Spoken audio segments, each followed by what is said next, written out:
once stood here.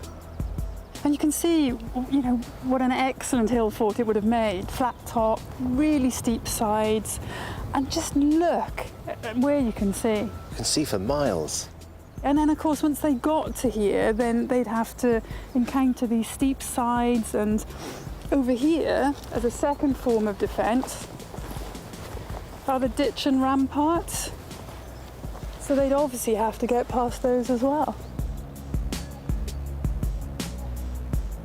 Having put off the barefoot experience long enough, and with a nice soft carpet of short grass ahead, I think the time's arrived for me to give it a go. Gosh, you're quicker than I am. So, do you go barefoot at all when you're on holiday or anything?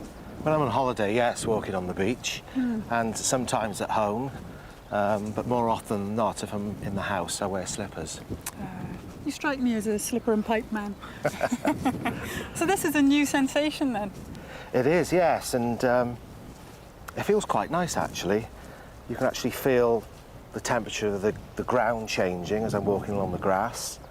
And it's nice to expose my feet to the fresh air. Of course, your feet are actually working for you now. You know, when we put our feet in shoes, they become deaf and blind. They're not doing any work, really.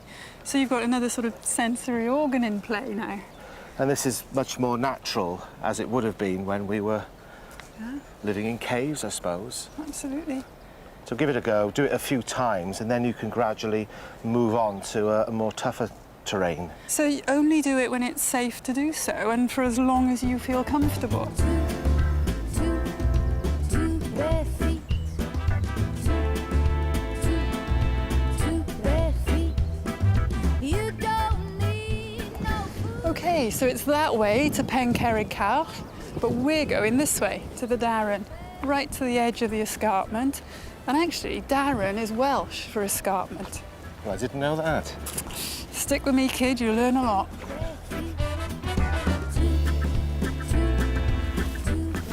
So here we are at the top of the Darren. And if you look down into the bowl, see where the river is? Yeah. That's where we're heading. The ground, the other side of that is Glenusk Estate. And that's where they have the Green Man, the music festival. Every August. Last year I came up on the Sunday afternoon. I walked up here and sat more or less in this place and just watched the festival from up here. It's absolutely fantastic. And you could get all the sound, the acoustics of the valley, so you could hear everything. And of course, no crowds. And you didn't have to pay for your ticket. Well, yes, there is that as well. We